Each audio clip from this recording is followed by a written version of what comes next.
Fala pessoal, hoje eu vou estar ensinando como deixar o seu Minecraft de PC. Então bora pro vídeo.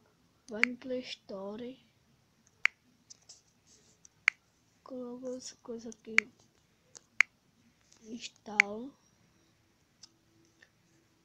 Como instalar, eu já volto. Tá instalando.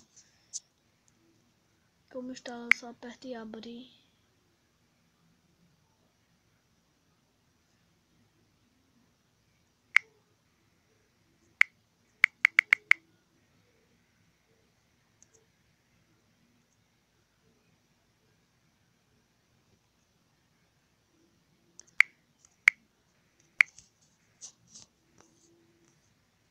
Aqui só ligar isso daqui pra cá, voltar, apertando esse controle de videogame e só esperar carregar.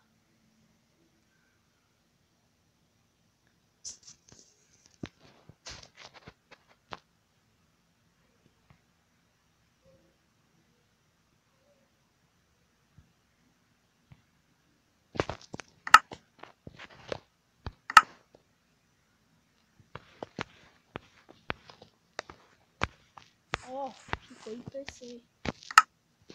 Tá vendo? Ó, ficou em PC normalmente, igualzinho do computador. Ó, é igual mesmo.